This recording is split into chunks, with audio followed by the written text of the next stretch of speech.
नमस्ते विद्यार्थी मित्रांनो, यशाची गुरुकिल्ली या यूट्यूब चॅनलमध्ये आपल्या सर्वांचं स्वागत आहे। या व्हिडिओमध्ये आपण NMMS 2022ची जी शिष्यवृत्ती परीक्षा आहे त्यामधील विषय विज्ञान हा पाहणार आहोत।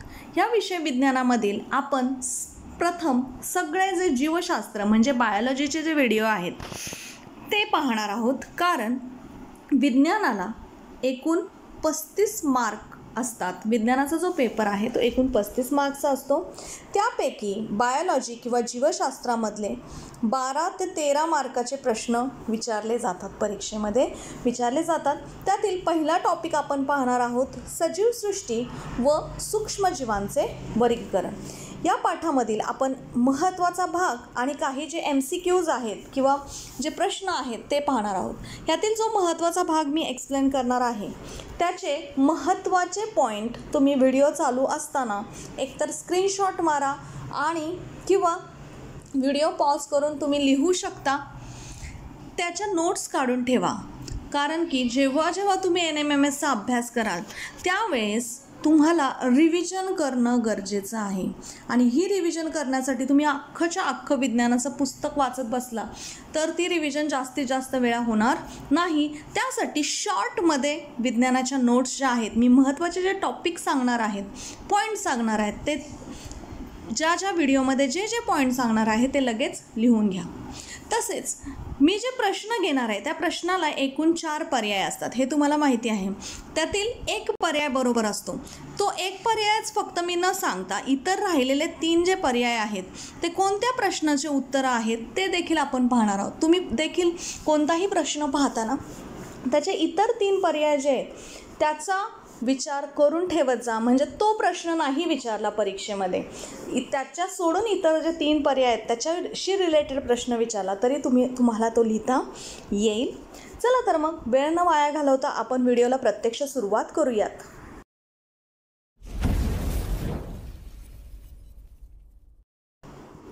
बघा, आपण सजीवसृष्टी व सूक्ष्मजीवांचे वर्गीकरण यामधील जैवविविधता व वर्गीकरणाची आवश्यकता ह्या टॉपिकमधील सजीवांचे गट कसे केलेले आहेत, कोणी केलेले आहेत आणि किती केलेले आहेत हे पाहणार आहोत। यावर जे एखाद्या सायंटिस्टचं नाव दिलं जातं आणि त्याने सजीवांना किती सृष्टीत विभागलेले आहे हे विचारलं जातं। उदाहरणार्थ बघा, आता आपण महत्त्वाचं पाहणार आहोत कार्ल लिनियस जो आहे, कार्ल लिनियस, ह्या कार्ल लिनियसनी सजीवांना 2 सृष्टीत विभागलेत। हे तुम्ही नोट डाऊन करून ठेवा, तुमच्या नोट्समध्ये हा भाग आला पाहिजे। बघा, जो मी नोट डाऊन करायला सांगते तो लिहून घ्या तुम्ही। नंतर कार्ल लिनियसने कोणत्या 2 भागामध्ये वर्गीकरण केलं तर वनस्पती व प्राणी ह्यामध्ये 2च गट केले। कार्ल लिनियसने किती गट केले? 2 गट केले। कोणते? वनस्पती व प्राणी। आणि त्याचं हे जे साल आहे 1735 ते नोट डाऊन करा। नंतर 1866 साली हेकेल यांनी 3 सृष्टीमध्ये सजीवांचं वर्गीकरण केलं। कार्ल लिनियसने 2 सृष्टींमध्ये, हेकेलने 3 सृष्टीमध्ये। 3 सृष्टीमध्ये वनस्पती व प्राणी तर येतच, त्यामध्ये आणखीन एक गट इन्क्लूड केला त्याने, तो म्हणजे प्रोटिस्टा। आता पुढे पाहूयात आपण। बघा, आणखीन कोण आहे तर 1925 मध्ये चॅटन यांनी पुन्हा सजीवांचे आदी केंद्रकी व दृश्य केंद्रकी अशा 2 गटांमध्ये विभाजन केले। आदी केंद्रकी व दृश्य केंद्रकी म्हणजे काय हे आपण व्हिडिओमध्ये पुढे पाहणार आहे। बघा, हा मुलांना खूप महत्त्वाचा घटक आहे। हे पूर्ण पुस्तक वाचण्याऐवजी तुम्ही हे महत्त्वाचे जे पॉईंट आहेत ते नोट डाऊन करून ठेवत चला। पुढे आहे कोपलँडने, असा विचारला जातो प्रश्न, कोपलँडमध्ये सजीवांचे किती सृष्टीमध्ये विभाजन केले तर 4 सृष्टींमध्ये विभाजन केले। कोणते कोणते? वनस्पती प्राणी तर आहेतच, त्याच्यामध्ये मोनेरा आणि प्रोटिस्टा असे 2 गट त्याने अजून पुढे ॲड केले आणि त्याचं साल आहे 1938। आता आपण पुढचा पॉईंट पाहूया। बघा, सजीवांचं वर्गीकरण, पंचसृष्टी वर्गीकरण जे आहे ते पाहणार आहोत आपण। हे सजीवांचं पंचसृष्टी वर्गीकरण जे आहे ते विटाकरने केलेलं आहे। रॉबर्ट हार्डिंग विटाकरने सजीवांचं वर्गीकरण 5 गटामध्ये केलेले आहे। तर ते गट कसे येतात बघा. पहिल्यांदा सजीवांचे आपण मुख्यतः 2 गटांमध्ये वर्गीकरण करतो. आदिकेंद्रकी, दृश्य केंद्रकी. आदिकेंद्रकी म्हणजे ज्या सजीवांची जी अंगकं आहेत त्यांना आवरण नसले की त्यांना केंद्रकी म्हटलं जातं. आणि ज्या सजीवांच्या अंगकांना, पेशीमधील अंगकांना आवरण असते, आवरण असलेल्या ज्या पेशी आहेत त्यांना दृश्य केंद्रकी म्हटलं जातं. आदिकेंद्रकीचं पुढं एकपेशीय यामध्ये वर्गीकरण केलं जातं. एकपेशीय म्हणजे काय ते तुम्ही नोट डाऊन करून ठेवा. एक पेशी असलेले. बहुपेशी, आता दृश्य केंद्रकीचे 2 गटामध्ये वर्गीकरण झालं. एकपेशीय, बहुपेशीय. एकपेशीय एक पेशी असलेले, बहुपेशीय अनेक पेशी असलेले. हे नोट डाऊन करून ठेवा. आता एकपेशीय सृष्टी कोणती आहे? मोनेरा. दृश्य केंद्रकीमध्ये एकपेशीय सृष्टी आहे प्रोटिस्टा. आता बहुपेशीय आपण पाहणार आहोत. बघा, हे व्यवस्थित नोट डाऊन करून ठेवा बाळांनो. बहुपेशीयमध्ये 3 सृष्टी आहेत. कवके, वनस्पती आणि प्राणी. कवकांमध्ये पेशीभित्तिका असणारे पण प्रकाश संश्लेषण करू न शकणारे, म्हणजे कवकांमध्ये पेशीभित्तिका प्रेझेंट असते परंतु ते स्वतःचं अन्न स्वतः तयार करू शकत नाही. वनस्पतींमध्ये पेशीभित्तिका सृष्टी 4 जी आहे ती वनस्पती आहे. पेशीभित्तिका असणारे व प्रकाश संश्लेषण वनस्पती करू शकतात हे तुम्हाला माहिती आहे, म्हणजे वनस्पती स्वतःचं अन्न स्वतः तयार करतात. प्राण्यांमध्ये पेशीभित्तिका नसणारे असे येतात. ही म्हणजे हा जो सायंटिस्ट विटॅकर आहे त्यांनी सजीवांचे एकूण 5 गटामध्ये वर्गीकरण केलेलं आहे. ते लक्षात ठेवा. कोणते कोणते 5 गट? मोनेरा, प्रोटिस्टा, कवके, वनस्पती आणि प्राणी. मोनेरा, प्रोटिस्टा, कवके, वनस्पती आणि प्राणी. हे जे सर्व सायंटिस्ट आपण पाहिलेले आहे ह्याच्यावर एक प्रश्न हमखास विचारला जातो पेपरमध्ये. त्यामुळं हे पॉईंट आहेत तर तुम्ही व्यवस्थित क्लिअर करून ठेवायचे. आपण मोनेरा सृष्टी पहिली पाहणार आहोत. मोनेरा बघा, मोनेरामध्ये आपल्याला ही उदाहरणं दिलेली आहेत. ही उदाहरणं तुम्ही पाहून घ्या. मोनेराचे आपण वैशिष्ट्य पाहूयात, लक्षणं पाहूयात. मोनेरा हे एकपेशीय असतात, म्हणजे यांच्यामध्ये एकच पेशी असते. ते स्वयंपोषी किंवा परपोषी असतात, म्हणजे काही जे आहेत ते स्वयंपोषी आहेत, स्वतःचे अन्न स्वतः तयार करतात. आणि काही जे ते परपोषी आहे, म्हणजे स्वतःच्या अन्नासाठी दुसऱ्यावर अवलंबून असतात. नंतर हे आदिकेंद्रकीय असतात. आदिकेंद्रकीय म्हणजे यांना पेशी अंगके आदिकेंद्रकी असतात, म्हणजे पेशी अंगकांवर आवरण नसते. आदिकेंद्रकी म्हणजे पेशी अंगकांवर आवरण नसते आणि पटलबद्ध केंद्रक किंवा पेशी अंगके नसतात. ह्याची जी उदाहरणं आहेत बाळांनो ती नोट डाऊन करून ठेवा. समजा असा प्रश्न विचारला जाऊ शकतो तुम्हाला, ट्रेपोनेमा पॅलेडियमचा कोणत्या सृष्टीमध्ये समावेश होतो? तर ते तुम्हाला लक्षात आलं पाहिजे. मोनेरा सृष्टी. तर ह्याचा चार्ट बनवून ठेवा. मोनेराचे एक्झाम्पल्स वेगळे काढा, प्रोटिस्टाचे एक्झाम्पल वेगळे काढा, नंतर कवकांचे एक्झाम्पल तुम्ही वेगळे काढू शकता. आता आपण पुढचा पार्ट पाहूयात. बघा, पुढचा पार्ट काय आहे? पुढचं पाहायचं आहे आपल्याला प्रोटिस्टा. पुढची जी सृष्टी आहे ती काय आहे? प्रोटिस्टा. ह्या प्रोटिस्टा सृष्टीची लक्षणे काय आहेत? पहिलं लक्षण बघा, नोट डाऊन करा तुम्ही. हे एकपेशीय असतात. एकपेशीय म्हणजे यांच्यामध्ये एकच पेशी असते. यांच्यामध्ये छद्मपात किंवा रोमके हे असतात. छद्मपात किंवा रोमके म्हणजे एका ठिकाणावरून दुसऱ्या ठिकाणी जर त्यांना हे करायचं असेल, एका ठिकाणावरून दुसऱ्या ठिकाणी त्यांना ट्रान्सफर करायचं असेल तर ते ह्या छद्मपादांचा किंवा रोमकांचा वापर केला जातो. हे बघा इथं दाखवलेलं आहे हे. नंतर यांच्यामध्ये हे स्वयंपोषी असतात, म्हणजे स्वतःचं अन्न स्वतः तयार करतात. यांच्यामध्ये स्वतःचं अन्न स्वतः तयार करण्याची हरितलवके असतात. हे स्वयंपोषी प्रोटिस्टाची एक्झाम्पल आहेत युग्लिना हे बघा, हा युग्लिना स्वयंपोषी आहेत. तसंच वॉल्वॉक्स हरितद्रव्य असतं बघा, यांच्यामध्ये हरितद्रव्य प्रेझेंट असतं. 2 एक्झाम्पल आहेत प्रोटिस्टाचे, युग्लिना आणि वॉल्वॉक्स जे आहेत ते मोनेरा सृष्टीमधील स्वयंपोषी आहेत, म्हणजे हे स्वतःचे अन्न स्वतः तयार करू शकतात. आता परपोषी कोण आहे याच्यामध्ये? परपोषी म्हणजे स्वतःचं अन्न स्वतः न करू शकणारे. तर परपोषी आहे अमिबा, पॅरामोशियम आणि प्लास्मोडियम. अमिबाचा आकार बघा सारखा बदलत असतो, त्याला निश्चित असा आकार नसतो. पॅरामोशियम, ह्याच्यावर प्रश्न विचारला जातो. पॅरामोशियमला चप्पल आपली जी स्लीपर असते ना घालायची, त्यासारखा आकार असतो बघा, तुम्हाला इथं दिसेल स्लीपरसारखा आकार असतो पॅरामोशियमचा. हे नोट डाऊन करून तुम्ही ठेवा. आता आपण पुढचा पार्ट पाहूयात. बघा, सूक्ष्मजीव आता पाहणार आहोत आपण. सूक्ष्मजीवांचे वर्गीकरण पाहणार आहोत. सूक्ष्मजीवांचे मुख्यतः 2 गट केले जाते, आदिकेंद्रकी आणि दृश्यकेंद्रकी. मी मगाशी एक्सप्लेन केलेलं आहे आदिकेंद्रकी आणि दृश्यकेंद्रकी म्हणजे काय. आदिकेंद्रकी गटामध्ये जीवाणूंचा समावेश होतो, दृश्यकेंद्रकीमध्ये आदिजीव, कवके आणि शैवाल. आता आपण जीवाणू म्हणजे बॅक्टेरिया हा डिटेलमध्ये पाहणार आहोत. बघा, जीवाणूमधले महत्त्वाचे कोणते कोणते भाग नोट डाऊन करायचे ते पहा. जीवाणू हे एकच पेशी स्वतंत्र सजीव म्हणून जगतात. कधीकधी वसाहती म्हणजे कॉलनीज करून सुद्धा राहू शकतात जीवाणू. हे आदिकेंद्रकी असते. पेशीमध्ये केंद्रक व पटलयुक्त अंगके नसतात. केंद्रक नसते, अंगके पटलयुक्त नसतात. तसेच पेशीभित्तिका यांच्यामध्ये मात्र असते. यांच्यामध्ये प्रजनन म्हणजे रिप्रोडक्शन जे आहे ते द्विखंडी भवनाने होते. द्विखंडी भवन म्हणजे काय? एका पेशीचे 2 भाग होतात. एका पेशीपासून काय होतात? 2 भाग तयार होतात आणि त्यानुसार प्रजनन होते. आता आपण पुढचा भाग पाहूयात. बघा,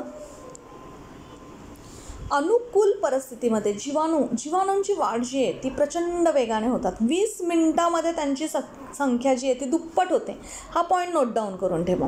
20 मिनिटामध्ये दुप्पट. 40 मिनिटामध्ये काय होईल? दुप्पटची अजून दुप्पट म्हणजे 40 पट. इतक्या प्रचंड वेगाने त्यांचं प्रजनन होतं. ठीक आहे. आता हे बघा, ह्याच्यावर असा प्रश्न विचारला जातो, खूप महत्त्वाचा पार्ट आहे. ह्या आकृत्या ज्या आहेत ते नोट डाऊन करून ठेवा तुम्ही. काय आकृती आहे? गोलाणू गोल आकाराची आहे. दंडगोलासारखा त्याचा आकार आहे आणि सर्पिलाकार, साप कसा असतो सर्पिलाकार तसा, आणि दंडाणू आणि स्वल्पविरामकृती. ह्याच्यावर असा प्रश्न देखील विचारला जातो, गोलाणू सारखा आकार कोणाचा असतो? तर तुम्हाला सांगता आला पाहिजे तिथं. गोलाणूसारखा जो आकार आहे तो सूक्ष्मजीवांमध्ये कोणाचा आहे? जीवाणूचा आहे. किंवा स्वल्पविरामकृती आकार कोणाचा असतो? तर तो आकार कोणाचा आहे? जीवाणूचा आहे. म्हणजे कसाही प्रश्न विचारला तरी तुम्हाला तो लिहिता येणं गरजेचं आहे. आता आपण पुढचा पार्ट पाहूया.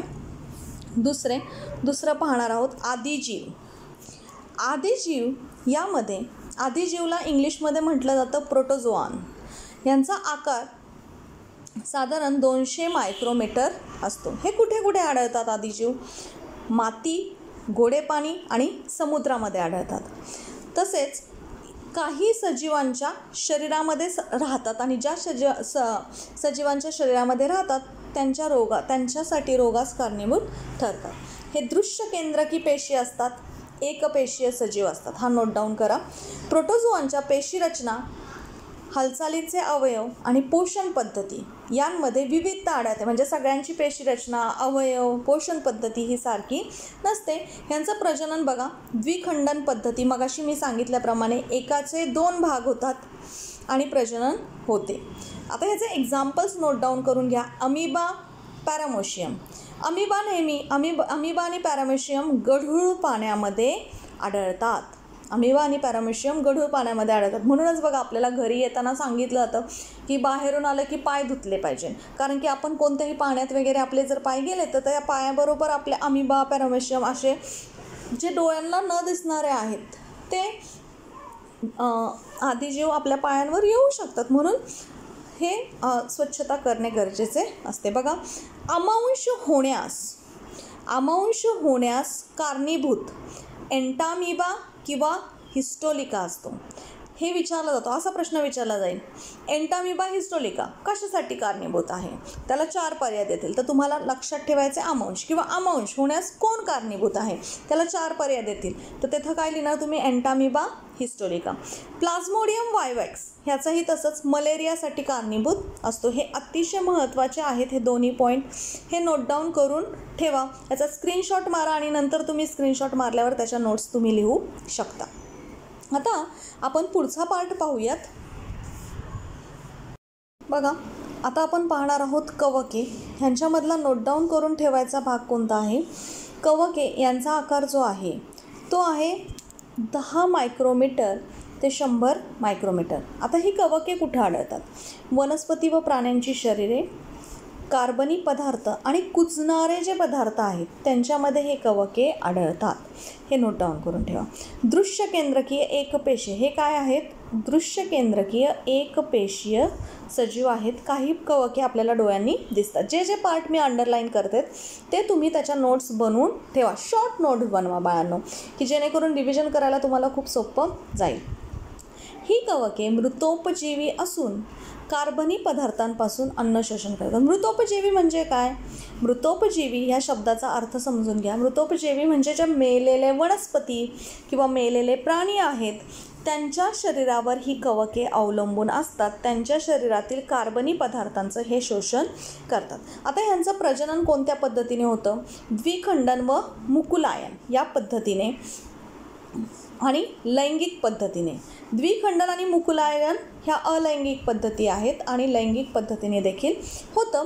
याची उदाहरणं लक्षात घ्या. यीस्ट, कॅन्डिडा, आळंबी म्हणजे मशरूम माहिती असेल तुम्हाला. पुढचा भाग पाहूया आपण आता. शैवाले. बघा, हा पार्ट नोट डाऊन करून घ्या, स्क्रीनशॉट मारा.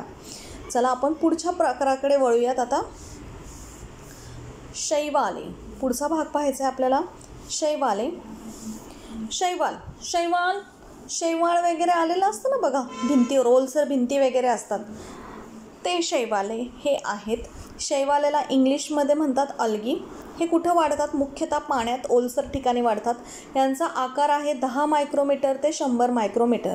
हे जे आकार आहेत ते सुद्धा तुम्ही चार्ट बनवून ठेवा, पाठ करून ठेवा. हा जो भाग आहे हा चार्टच्या स्वरूपात ह्याच्या नोट्स करा बाळांनो. तो चार्ट वाचायला तुम्हाला जास्त सोपा जाईल आणि कंपॅरेटिव्हली अभ्यास करा. जसं कुठे आढळतात, नंतर दृश्य केंद्रकीय आहेत का, दृश्य केंद्रकीय आहेत का आदिकेंद्रकीय आहेत, हे भाग जे आहेत ते नोट डाऊन करून ठेवा.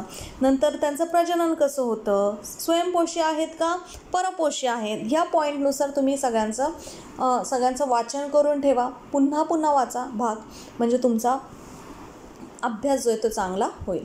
बघा, हे दृश्य केंद्रकीय असतात. एकपेशीय, एकापेशीपासून बनलेले. स्वयंपोषी, यांच्यामध्ये हरित लवके असतात. हरित लवकाच्या साहाय्याने ते प्रकाश संश्लेषण करतात आणि स्वतःचं अन्न स्वतः तयार करतात. एक्झाम्पल आहे त्याचं क्लोरेला आणि क्लॅमिडोमोनास. शैवालांच्या थोड्या प्रजाती ज्या आहेत त्या एकपेशीय आहेत आणि इतर शैवाल म्हणजे 2 प्रकार आढळतात. काही एकपेशीय आहेत, काही बहुपेशीय आहेत व ते डोळ्यांनी दिसतात. पुढचा पार्ट पाहायचा आहे बघा. हा भाग नोट डाऊन करून ठेवा तुम्ही सर्व. आता आपल्याला पाहायचं आहे विषाणू. विषाणू म्हणजे व्हायरस. खूप महत्त्वाचा भाग आहे बघा मुलांनो. विषाणू म्हणजे व्हायरस. विषाणूंना सामान्यतः सजीव मानले जात नाही. ते सजीव व निर्जीवांच्या सीमारेषेत असतात. ते सजीव नाही आहे, लिव्हिंग मानलं जात नाही, नॉन लिव्हिंग आहेत. सजीव आणि निर्जीवांच्या सीमारेषेत आहेत. पण त्याचा अभ्यास आपण मायक्रोबायोलॉजीमध्ये करतो. आता विषाणू एकदम आत्ता वेल नोन आपला एक्झाम्पल आहे कोरोना. कोरोनाचा हा एक व्हायरसच आहे. कोरोनाला आपण व्हायरस म्हणू शकतो. तो सुद्धा सजीव नाही आहे, तरीसुद्धा आपण ह्याचा अभ्यास करतो. बघा, ह्याची पुढं माहिती आपण पाहणार आहोत. विषाणू अतिसूक्ष्म, सगळ्यात कमी साईज जी आहे ती विषाणूची असते. 10 नॅनोमीटर ते 100 नॅनोमीटर ते 10 ते 100 पटीने लहान असून ते फक्त फक्त इलेक्ट्रॉन सूक्ष्मदर्शीने दिसतात. इलेक्ट्रॉन मायक्रोस्कोप म्हणजे ज्या मायक्रोस्कोपने आपण इलेक्ट्रॉन पाहू शकतो त्याच मायक्रोस्कोपचा वापर करून आपण विषाणू पाहू शकतो. आता हे कसे आढळतात तर विषाणू हे DNA किंवा RNA पासून, DNA म्हणजे लक्षात ठेवा हा डीऑक्सीरायबो न्यूक्लिक आम्ल किंवा न्यूक्लिक ॲसिड आणि RNA म्हणजे रायबो न्यूक्लिक ॲसिड यांच्यापासून बनलेला एक रेणू असतो आणि त्या रेणूवर फक्त प्रथिनांचं आवरण असतं. आता हे जे आहेत हे विषाणू जे आहेत बघा वनस्पती व प्राण्यांच्या जिवंत पेशीमध्ये राहू शकतात आणि त्यांच्या मदतीने प्रथिने तयार करतात. प्रथिने तयार केली की स्वतःच्याच असंख्य प्रतिकृती निर्माण करतात आणि यजमान पेशी म्हणजे समजा कोरोना घेतला आपण तर कोरोना काय करतो स्वतः तिथं त्याचं रिप्रोडक्शन होऊन जास्त प्रमाणात, रिप्रोडक्शन नाही म्हणता येणार, त्याच्या अनेक रेप्लिका तयार करतो. रेप्लिका जास्त तयार झाल्या की यजमान पेशींना नष्ट करतो आणि मुक्त होतात. या प्रतिकृती काय होतात मुक्त होतात आणि मुक्त विषाणू पुन्हा दुसऱ्या नवीन पेशींना संसर्ग करतो. मुक्त ज्या पेशी आहेत त्या दुसऱ्या नवीन पेशींना संसर्ग करतात. विषाणूंमुळे वनस्पती व प्राण्यांना विविध रोग होतात. आता पुढचा पॉईंट, हा पॉईंट जो आहे तो अतिशय महत्त्वाचा आहे बाळांनो, हा नोट डाऊन करून ठेवा. ह्या पॉईंटवर बऱ्याच वेळा प्रश्न विचारले जातात. अतिशय इम्पॉर्टंट पॉईंट आहे, इम्पॉर्टंट टॉपिक आहे. कसा प्रश्न विचारला जातो बघा, मानवामध्ये पोलिओ आणि इन्फ्लुएन्झा हे विषाणू असतात. HIV हा पण काय मानवामध्ये होणार आहे. तर ह्याच्यावर असा प्रश्न विचारला जातो, पिकोर्ना विषाणू कोणाला होतो? पिकोर्ना विषाणू कोणाला होतो? गुरांना होतो का वनस्पतींना होतो का मानवाला होतो किंवा जीवाणूला होतो? तर तुम्हाला लिहिता आलं पाहिजे पिकोर्ना विषाणू गुरांसाठी असतो. म्हणजे योग्य जोडी आपल्याला ओळखायला विचारतात. पिकोर्ना विषाणू कोणामध्ये होतो? गुरांमध्ये. वनस्पतीमध्ये टोमॅटो विल्ट विषाणू आहे, तंबाखू मोझाईक विषाणू आहे. टोमॅटो विल्ट विषाणू टोमॅटोच्या वनस्पतीला, तंबाखू मोझाईक विषाणू तंबाखूच्या वनस्पतीला अफेक्ट करणार आहे. जीवाणू जो आहे तो बॅक्टेरियोफाज हे विषाणू जीवाणूंवर हल्ला करतात. जीवाणूंवर हल्ला करणारे कोण आहेत? बॅक्टेरियोफेज हे जे विषाणू आहेत ते जीवाणूंवर हल्ला करतात. हा अतिशय महत्त्वाचा पार्ट आहे बघा. हा टेबल जो आहे तो एकदम व्यवस्थित पाठ करून ठेवा तुम्ही, पुन्हा वाचा. ह्याचा स्क्रीनशॉट लगेच तुम्ही मारून ठेवा म्हणजे तुमचा हा भाग क्लिअर होईल. बघा आपण काही प्रश्न पाहूयात आता आणि त्याचं डिस्कशन करूयात. बघा पहिला प्रश्न आहे, 2011च्या गणनेनुसार पृथ्वीवर सुमारे डॅश जाती ज्ञात आहेत. तर ह्याचं उत्तर आहे 85 दशलक्ष. उत्तर आहे पर्याय क्रमांक 2 85 दशलक्ष. हे तुम्ही लक्षात ठेवायचं आहे. 85 दशलक्ष जाती ज्ञात आहेत.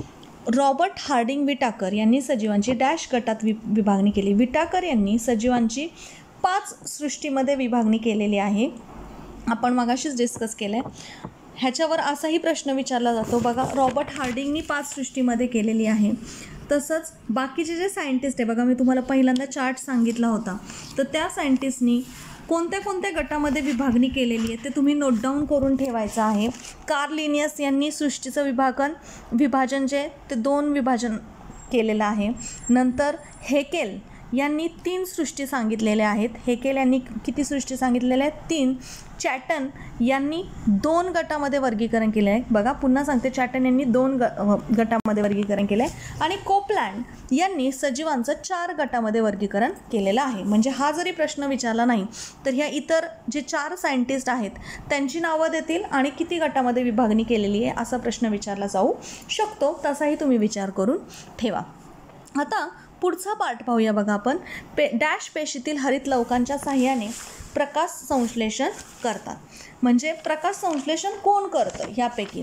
तर क्लोरेला सुद्धा करतो आणि क्लॅमिडोमोनास हे पण करतात. म्हणून ह्याचं उत्तर आहे पर्याय क्रमांक 3 1 व 2 दोन्ही. आता पुढचा प्रश्न पाहूयात आपण. चौथा प्रश्न, डॅशची पेशीभित्तिका कायटिन या जटिल शर्करेपासून बनवलेली असते. हा प्रश्न महत्त्वाचा आहे बाळांनो.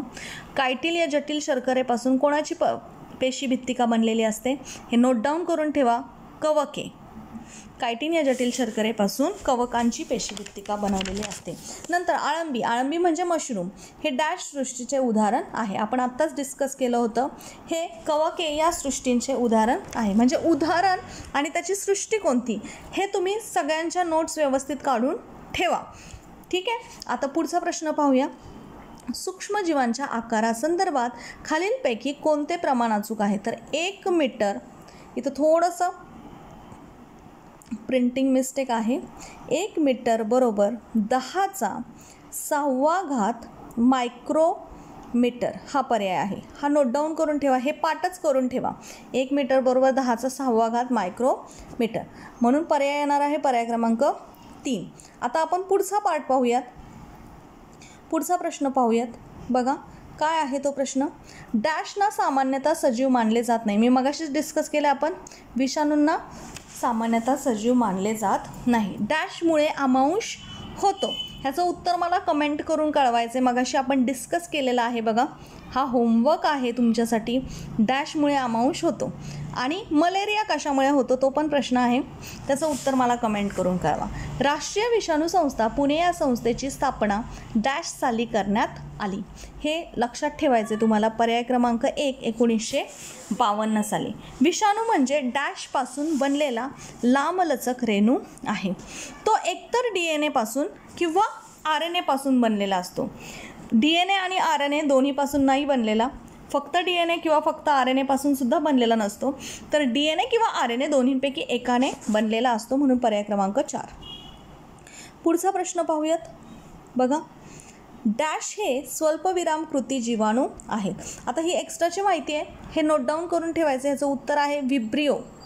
विब्रिओ हे स्वल्पविराम कृती जीवाणू आहेत, हे नोट डाऊन करून ठेवा. डॅश हा आदिजीव मलेरिया होण्यास कारणीभूत असतो. ह्याचं उत्तर मी सांगते बघा तुम्हाला. प्लाझ्मोडियम वॉयवॉक्स, प्लाझ्मोडियम वॉयवॉक्सने मलेरिया होतो. पुढचा प्रश्न आहे. डॅशला मक्याच्या कणसावरील बुरशी म्हणतात. तर ॲस्पेरेजिलस जे आहे त्याला मक्याच्या कणसावरील बुरशी म्हणतात. पुढचा प्रश्न आहे. डॅश या सृष्टीतील जीवाणू आदिकेंद्रकी असतात व त्यांना पेशी अंगके नसतात. तर ह्याचं उत्तर आहे पर्याय क्रमांक 1. तुम्हाला जो चार्ट करून दिला ना सजीवांच्या वर्गीकरणाचा, तो व्यवस्थित पाठ करून ठेवा. त्यानुसार तुम्ही आदिकेंद्रकी, दृश्यकेंद्रकी कोणते, नंतर प्रकाश संश्लेषण करू न शकणारे, प्रकाश संश्लेषण करू न शकणारे कोणते आहेत ते पाहून ठेवा. प्रकाश संश्लेषण करू शकणारे जे ते कोणते ते पाहून ठेवा. आदिकेंद्रकी कोणते आणि पेशी अंगके नसलेले कोणते. तर मोनेरा हे उत्तर आहे बघा. तो चार्ट जो आहे तो पाठ करून ठेवायचा आहे तुम्ही. पुढचा प्रश्न आहे. डॅश स्वयंपोषी नाहीत. कोण स्वयंपोषी नाही आहे? तर कवके जे आहेत ते स्वयंपोषी नाहीत, स्वतःचं अन्न स्वतः तयार करत नाही. बुरशी वगैरे जी येते ना आपली भाकरी वगैरे बघा डब्यामध्ये राहिल्यावर, ती पांढऱ्या रंगाची असते, हिरव्या रंगाची असते का? नाही. तर कवके स्वयंपोषी नाहीत. हे बाकीचे जे ऑप्शन दिलेले आहेत हे सर्व स्वयंपोषी आहेत. सन 1938 कोपलँड यांनी सजीवांना डॅश सृष्टीत विभागले. बघा हा प्रश्न आलेला आहे बघा परत. कोपलँडने सजीवांचं वर्गीकरण 4 सृष्टीमध्ये केलं आहे. सजीवांचं वर्गीकरण 4 सृष्टी. कोणती? पहिली मुख्य वनस्पती व प्राणी, आणि नंतर मोनेरा आणि प्रोटिस्टा. मोनेरा आणि प्रोटिस्टा. मोनेरा, प्रोटिस्टा वनस्पती आणि प्राणी. ठीक आहे. पुढचा प्रश्न आहे. पेशीभित्तिका असणारे पण प्रकाश संश्लेषण न करणारे सजीव डॅशमध्ये मोडतात. बघा हा प्रश्न देखील महत्त्वाचा आहे. पेशीभित्तिका असणारे जे आहेत ते आहेत कवके, वनस्पती आणि प्राणी. तर वनस्पती प्रकाश संश्लेषण करतात म्हणून तो पर्याय बाद होतो. ठीक आहे. आणि मग सृष्टी 4 जी आहे ती बाद होते. प्राणी जे आहेत ते प्रकाश संश्लेषण करत नाहीत म्हणून तो पर्याय देखील काय होतो? बाद होतो. प्रकाश संश्लेषण न करणारे जे आहेत आणि पेशीभित्तिका ज्यांच्यामध्ये असते ते आहे सृष्टी 3 कवके. म्हणून ह्याचं उत्तर येणार आहे पर्याय क्रमांक 3. डॅश यांचे प्रजनन बहुधा द्विखंडीभवनाने होत नाही. तर शैवालांचं जे प्रजनन आहे ते द्विखंडीभवनाने होत नाही. पुढचा प्रश्न बघू. आकारानुसार चढत्या क्रमाने लावलेली अचूक नावे कोणती? बघा आकारानुसार हे लक्षात ठेवा. विषाणू येतो पहिल्यांदा कोण येतो? विषाणू येतो. विषाणू सगळ्यात लहान जो आहे तो विषाणू असतो. विषाणू नंतर जीवाणू, हे लिहून ठेवा तुम्ही. जीवाणू नंतर थोडंसं मोठं असतं कवक, हे पूर्ण लिहा तुम्ही. जीवाणू आणि सगळ्यात मोठा साईज जी आहे ती कोणाची आहे? शैवाल. हा पर्याय होतो शैवाल. ठीक आहे. अशा प्रकारे हे जे MCQs आहेत हे व्यवस्थित यांचा अभ्यास करून ठेवा. जो होमवर्क सांगितलेला आहे त्याचं मला उत्तर सगळ्यांनी कमेंट करून सांगा. व्हिडिओ जर आवडला तर जास्तीत जास्त शेअर करा, जास्तीत जास्त लाईक करा. चॅनलवर नवीन असाल तर चॅनलला सबस्क्राईब करा, कारण की ह्या चॅनलवर संपूर्ण NMMS, संपूर्ण 8वी संपूर्ण विषय, 8वी स्कॉलरशिप, 8वी NMMS, 5वी स्कॉलरशिप, 5वी NMMS याचे संपूर्ण सिलेबस जो आहे तो कव्हर केला जाणार आहे. म्हणून चॅनलला सबस्क्राईब करायला विसरू नका. व्हिडिओ पाहिल्याबद्दल